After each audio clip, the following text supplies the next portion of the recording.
Alors on a l'impression que tout le monde a déserté le marché et les ETF se vident. Il y a des milliards de dollars qui sortent de l'écosystème chaque jour. Des mineurs qui vendent leur Bitcoin et Google qui explose sous les recherches Bitcoin is dead.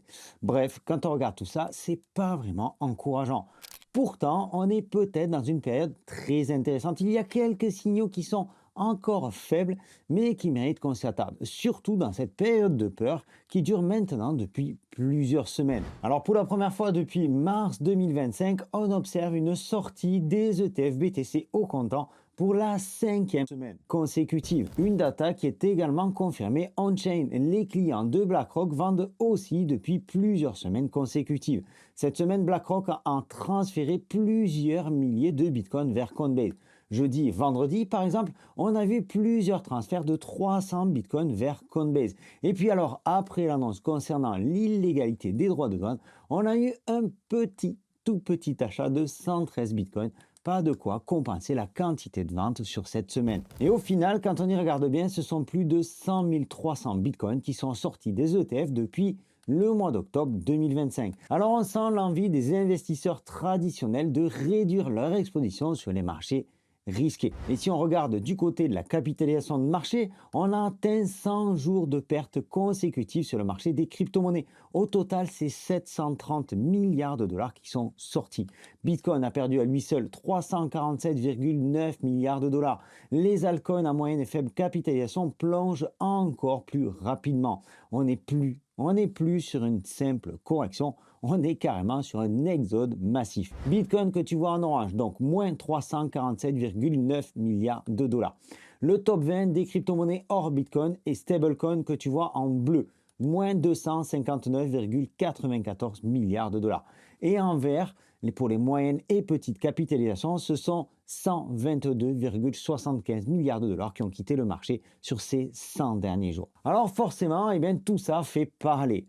Et quand on regarde du côté de Google, on s'aperçoit que ce n'est pas forcément prêt de changer parce que les recherches sur Google concernant Bitcoin et mort ont tout simplement explosé. On a atteint un pic en décembre 2025 et là on vient de repartir à la hausse. Mais ce qu'il faut surtout noter, c'est qu'on est largement au-dessus des chiffres de 2022, au-dessus des chiffres du dernier bear market. Alors tant que la confiance ne reviendra pas, on ne repartira pas de l'avant sur ce marché des crypto-monnaies. Bon, ça on le voit aussi sur le social score. Il n'y a plus grand monde sur les réseaux, sur YouTube et compagnie, mais vous êtes ici. Alors merci à ceux qui nous suivent déjà. Et puis pour les nouveaux, je vous invite à vous abonner par ici, à activer la petite cloche des notifications. Je m'appelle Sylvain et ici tu es bien sur Objectif Jeune. On parle de crypto-monnaie, de macroéconomie, de géopolitique, on vulgarise tout. Alors si ce type de contenu te plaît, eh bien rejoins-nous en cliquant ici sur le bouton s'abonner à ton tour. Et puis surtout, pense bien au pouce bleu. YouTube booste les vidéos les plus likées, ça nous donne de la force. Merci pour ton aide. On reprend avec cette analyse de data pour ce dimanche. Je te parlais de retrouver une certaine confiance. Eh bien à court terme, ça semble ici aussi un petit peu compliqué. Bitdir, qui est une société de minage crypto, a vendu tous ses bitcoins, soit 943 bitcoins provenant de ses réserves et 189, on va dire presque 190 bitcoins fraîchement minés. Et ça réduit ainsi son solde à zéro. Les capitaux de la boîte sont désormais réorientés vers l'expansion des centres de données, la croissance du cloud IA et les besoins de l'entreprise. Bon alors ok, une boîte de minage de plus qui quitte la crypto pour aller sur l'IA, en soi, ils ont un business à faire tourner, donc ça se comprend. Ces datas-là, elles sont flippantes quand on les regarde depuis la surface, mais quand on a déjà traversé plusieurs bear markets, eh bien je peux t'assurer que ça fait chier, c'est un petit peu ennuyant, mais au final, ça fait ni chaud ni froid. C'est un peu toujours la même histoire. Bitcoin est mort, les mineurs vendent, les baleines sortent, blablabla, c'est la fin, vendez, etc., etc. Retournez chez McDo. Et pendant ce temps, certains en profitent ou sont prêts à en profiter. Et alors, depuis le crash du 6 février, on reste dans ce fameux range entre les 60 000 dollars, le point bas qu'on a atteint, donc ce fameux 6 février, et les 72 000 dollars environ. 72 000 dollars qu'on est venu tester plusieurs fois sans succès ici pour le début de ce mois, quelques jours plus tard. Alors là, on est venu un petit peu plus bas. Et la nouvelle des droits de douane qui devrait être positive à court terme n'a pas encore vraiment fait bouger le marché, comme tu peux le voir. À voir peut-être ce soir à l'ouverture des marchés à terme sur la bourse de Chicago. La cotation CME que tu vois ici, dont on a déjà parlé plusieurs fois sur la chaîne, au moment où j'enregistre cette vidéo, Bitcoin reste stable. On ne devrait pas avoir de gap CME trop important entre vendredi et ce soir. Mais on a toujours en revanche ce gap de la fin janvier qui est à combler au-dessus de nos têtes et qui est situé entre 80 et 83 000 dollars environ.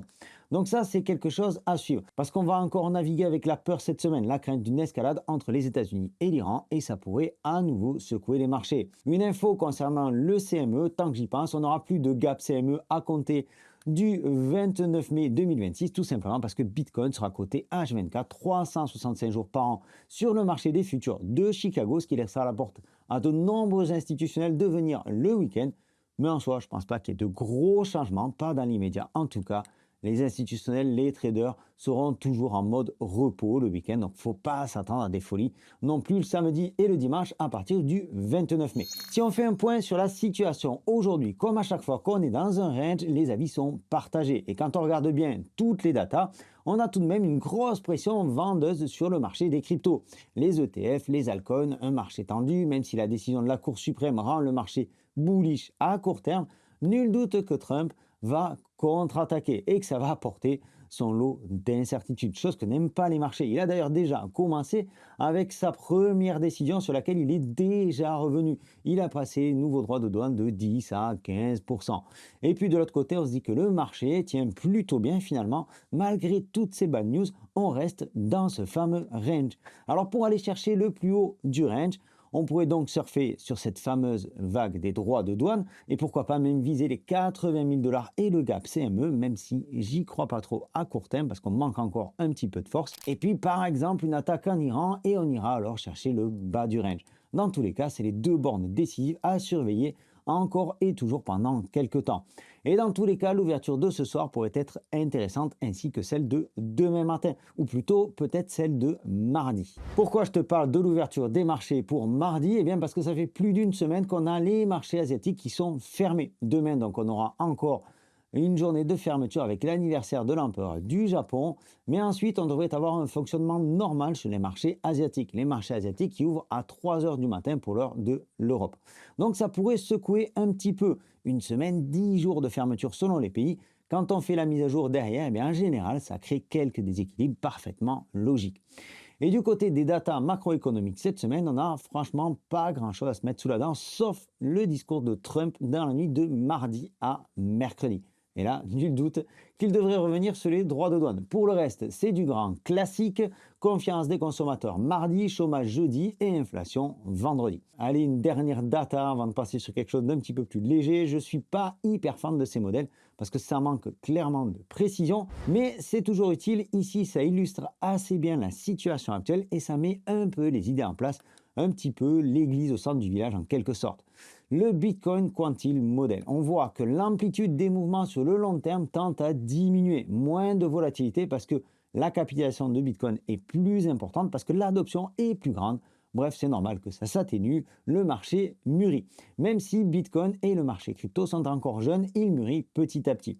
Alors on va zoomer un petit peu et on voit que Bitcoin n'a pas atteint son pic d'euphorie comme il aurait dû le faire lors du dernier bull run, si on peut appeler ça un bull run. C'est d'ailleurs ce qui a piégé beaucoup de monde. Et ce que je voulais te partager ici, sur cette data-là, c'est le timing. Tu le vois, le risque score de 4% selon son modèle Bitcoin n'a passé donc que 4% de son temps dans cette zone. Alors ça ne veut pas dire qu'on va aller plus bas, ça ne veut pas dire qu'on ne va pas rester non plus quelques temps encore dans cette zone. Ça veut simplement dire que d'un point de vue historique, Bitcoin se trouve dans une zone généralement associée à une valorisation basse et à un risque à long terme beaucoup plus faible. Je n'ai pas dit totalement nul, mais simplement plus faible au regard des cycles historiques qu'on a connus sur Bitcoin.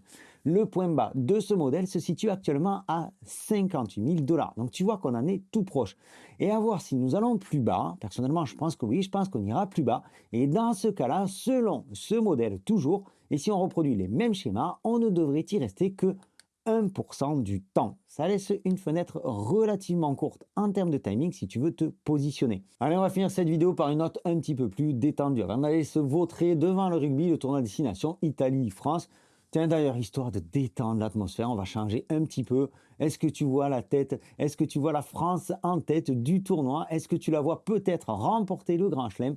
Ou alors peut-être carrément que le rugby t'intéresse pas, tu es full crypto H24, pourquoi pas? Allez, laisse-moi ton point de vue en commentaire, donne-moi ton pronostic, je suis curieux aussi de savoir comment ça se passe un petit peu chez vous en dehors de la crypto. Peut-être que tu ne regardes pas le match et que tu profiteras de ce beau temps. Allez, Eric Trump a conseillé d'acheter une nouvelle fois la baisse actuelle du Bitcoin. Alors il faut savoir qu'il a aussi conseillé d'acheter la baisse de février 2025. On est passé de 96 000 à moins de 80 000 dollars. Puis celle de juillet et de août par deux fois. On est passé alors de 117 000 à 109 000 dollars. Puis la dernière fois que notre cher Eric a pris la parole pour nous dire d'acheter du Bitcoin, c'était en septembre. Et à ce moment-là, on est passé de 109 000 dollars à 60 000 dollars. Donc je pense qu'il vaut mieux attendre un petit peu avant de suivre les conseils de ce cher Eric. Tiens, là-dessus aussi, tu peux partager toi aussi ton avis. Est-ce que Bitcoin va sortir du range actuel par le haut ou par le bas? Est-ce qu'on va aller chercher le haut du range ou est-ce qu'on va aller chercher le bas du range? Alors pour conclure cette vidéo, au final, ce qu'on a actuellement, c'est beaucoup de bruit, comme souvent, comme très souvent dans les périodes de range. Dans ces moments-là, ça semble plus facile à dire qu'à faire, mais pour l'avoir traversé plusieurs fois, il ne faut pas se poser la question de savoir si Bitcoin est mort, mais plutôt de savoir si toi, tu es prêt à le voir renaître une nouvelle fois. On va certainement souffrir encore quelques temps, mais est-ce que toi, tu es prêt à tenir? Je pense que oui, en tout cas c'est mon cas. Je pense que toi aussi, sinon, eh bien, tu aurais certainement arrêté de regarder cette vidéo beaucoup plus tôt que ça. Félicitations à toi. Allez, j'en ai fini pour aujourd'hui. On se donne rendez-vous dans une prochaine vidéo. Pense à t'abonner en cliquant par ici, activer la petite cloche des notifications, like ce contenu si tu l'as apprécié. D'ici là, prends soin de toi et de tes cryptos et allez le 15 de France. Ciao!